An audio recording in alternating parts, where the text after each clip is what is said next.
Howdy y'all, this is AR Cavally. Welcome back to my channel.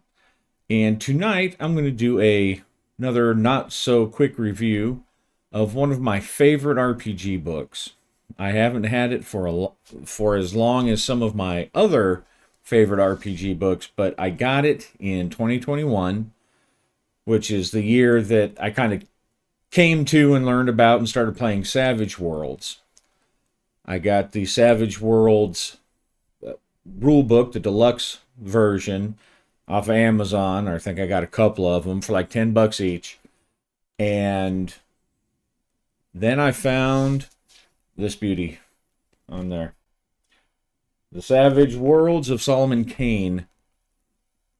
And I thought, now that's cool. I love Robert E. Howard. I love Solomon Kane. Even before that, I thought that's pretty cool. That's expensive, and you can still get it. I bought that in like 2021. It may have been the first thing I bought after the rule book as a setting. You can still get it. I was looking at it tonight. There's still a couple left out there. About $50, and you can find the conversion if you moved over to the Adventurers Edition, the Suede. You can find a conversion for this to use the new rules. But I never felt the need to, because this, as it's published by, not Penguin, Pinnacle. Not Penguin. Since it was actually published by Pinnacle, it has the rules in it. It's a single standalone game. It has the Savage Worlds rules in it, and they're modified for the setting, and then it has the plot point adventures and the campaign to go on all these Solomon Kane Savage Worlds adventures. And it's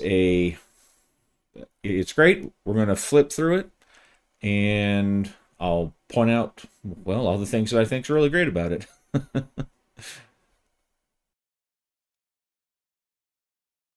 So here it is. It has beautiful layout, beautiful artwork throughout.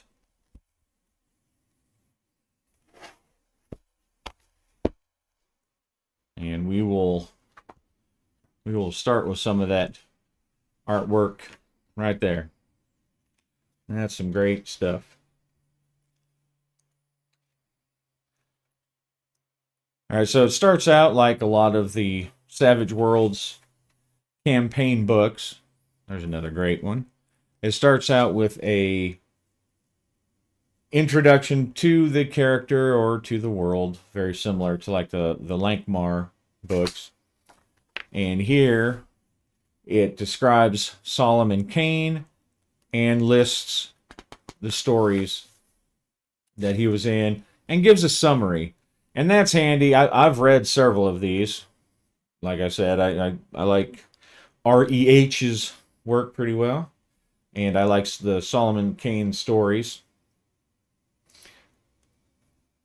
And the intro gives a overview, and which helps put into context some of the characters and some of the worlds that he visits, some of the places that he visits, what he happens, and the kind of, because it is a world of voodoo and dark magic and things like that, curses and strange monsters. It is good to see kind of how it plays out in some of these synopses.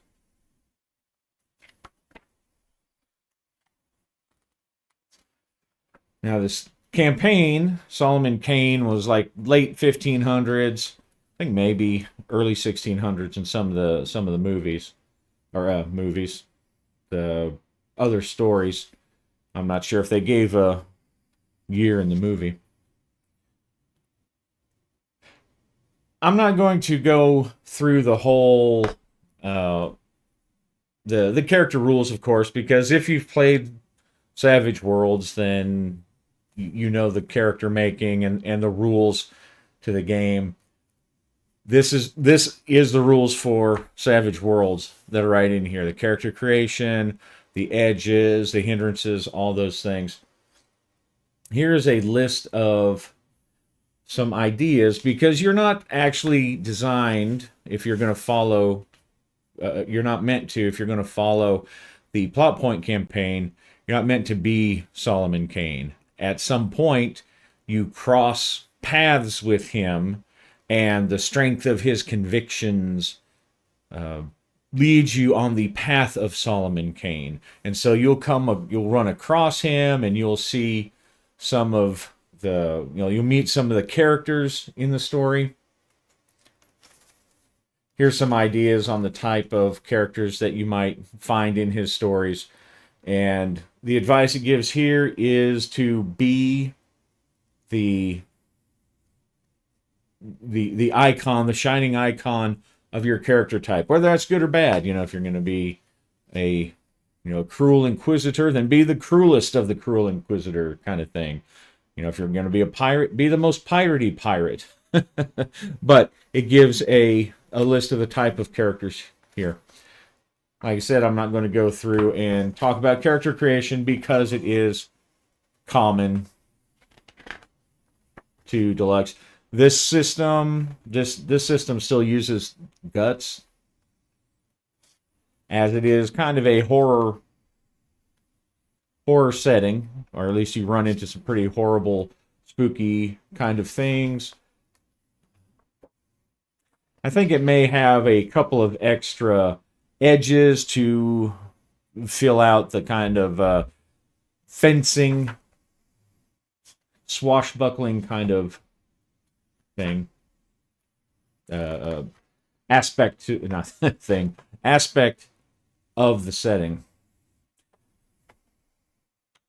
There's all our hindrances and character creation, all that stuff. Arms and equipment. Now it has a good talk about black powder weapons and how they play into the game. Most of them will have armor piercing against, so it ignores 2 points of armor or whatever based on the type, since bullets tended to go through armor at that point. All right, game rules right now, mostly just flipping through for the artwork. Nothing like stabbing a zombie with your cool Solomon Kane rapier. Now I do like this little illustration that kind of shows the differences of the illumination and cover.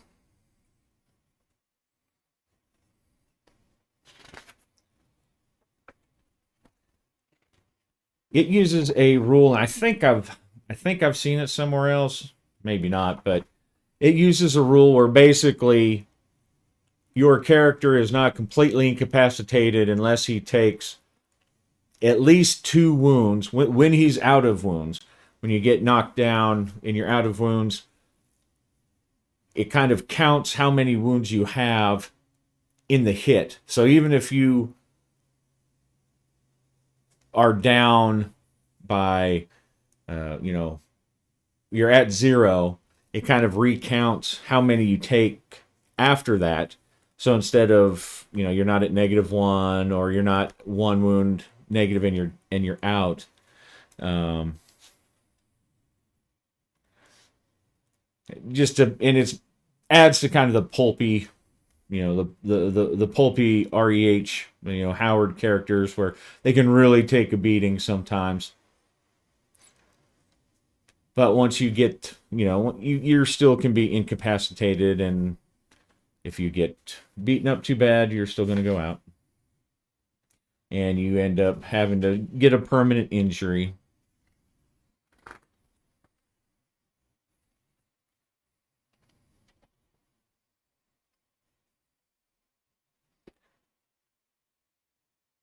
Some more cool artwork.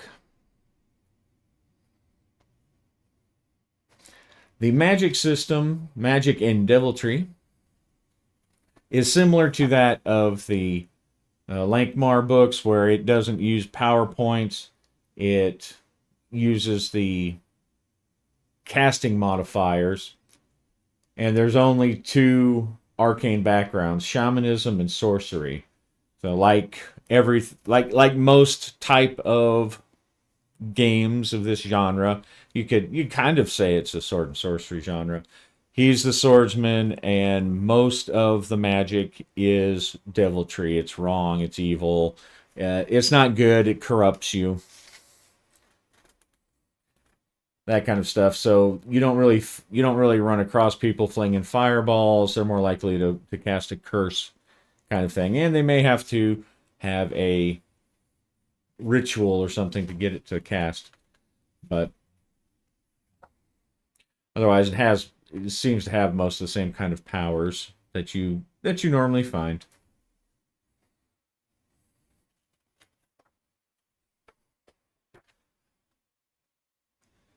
All right, so here we have the info on. There's a pretty nice thematic map of the world of Solomon Kane, and in the adventures,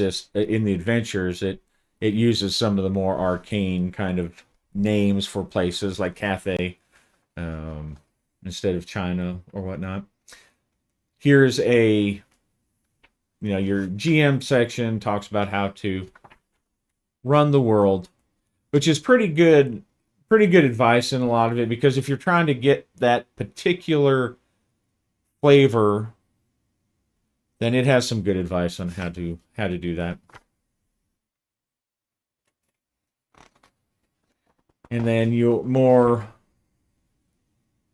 typical Savage Worlds stuff. Now we move on to creating adventures. And it has, like a lot of Savage World books, it has information on how to start the adventures. It has some tables for patrons, roomers, locations, things like that.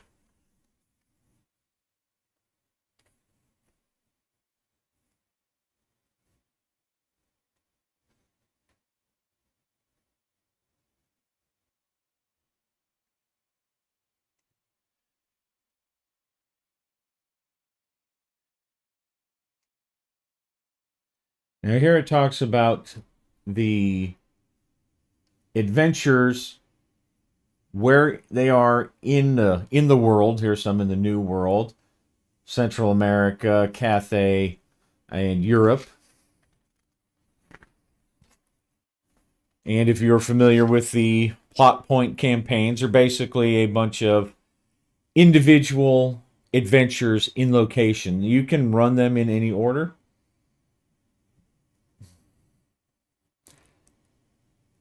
And it centers around, I guess without giving too much away, it centers around collecting these artifacts of power. He has the cat-headed staff, which he got from, was it Nalonga? He used it to fight some vampire city, if I remember the book right, or the story right, some ancient vampire city.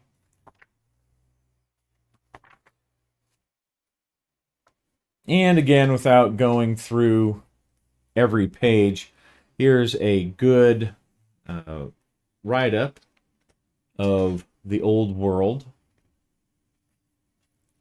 And we see things that it says happening, a little timeline and personnel notes, the dramatis personae, if you will. And then it talks about, here's our wars of religion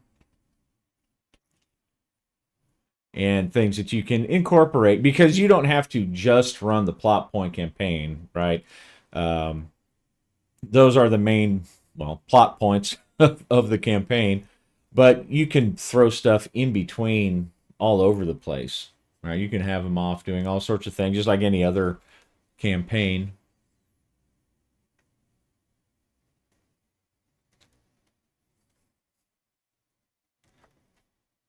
And these adventures are they cover the gamut of type of adventures. There are adventures that are mostly combat, there are exploration, figuring out how to destroy very powerful creatures that you really don't have a chance to just take on. And of course, they're all over the place. They're in Europe, the New World, like I said. I found the adventures, and I haven't played most of them, so I'll take that. And the ones that I did play was uh, kind of in a solo campaign. When I got this, our gaming group had basically just finished up a different Renaissance era type game, and so we did not. I didn't want to go back to a Renaissance era campaign right away.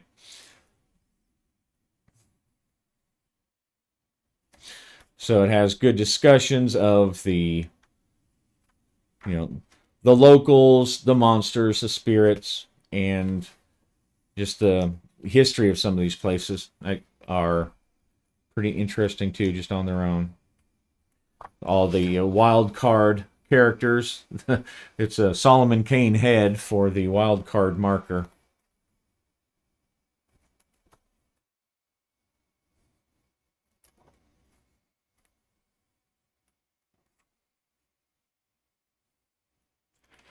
So just flipping through again to kind of see the artwork, and there's a Temple of Kali, people of note, Akbar. Ah, it's a trap. Uh,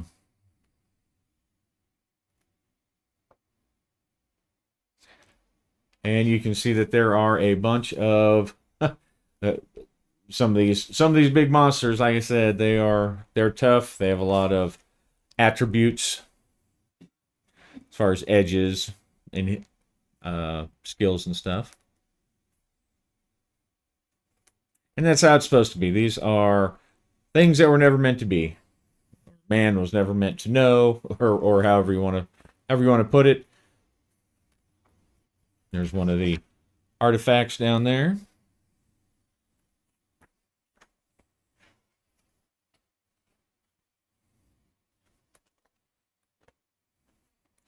Now, Solomon Kane is well, I wouldn't go so far as to say he's Conan in a pilgrim hat, but it's kind of the same. He's very stoic, and the type of monsters he fights, he really is more.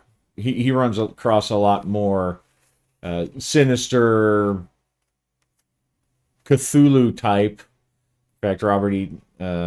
Howard was in contact with H.P. Lovecraft, and he did use some of Lovecraft's words, and they swapped correspondence.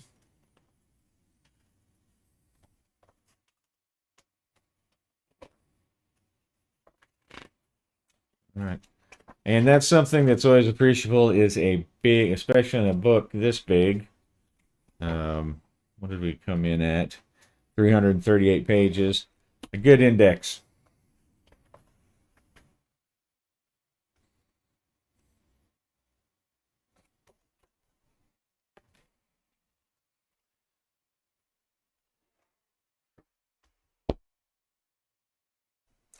All right. So that was really more of just showing off my, more of an appreciation video, I guess, than a review per se.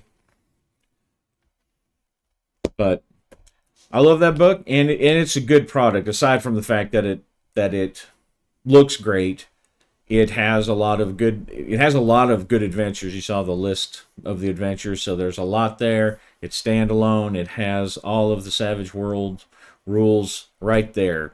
So just with this book, you can run a ton of adventures. You can run a very long campaign with this book. And if you're like me and you really like Savage Worlds, then that would be great. And if you like Robert E. Howard, then that would be great. Even if you don't like Robert E. Howard, Solomon Kane's a pretty interesting character, and the world itself is cool. It's like fencing meets the X-Files meets maybe with a little Cthulhu thrown in there kind of thing. The Renaissance meets the X-Files, probably, I should say, more so. But that is one of my prized RPG books, even though I haven't had it as long as, say, my Warhammer first edition that I still have, even though it's missing its spine, that I've had since the 80s. But I love this book. It's great, and I would suggest getting it. There's still copies available if you if you want to run a pretty cool Savage Worlds campaign. I give it 2 rapiers up. So anyway, hope this was useful or at least mildly entertaining, and happy gaming.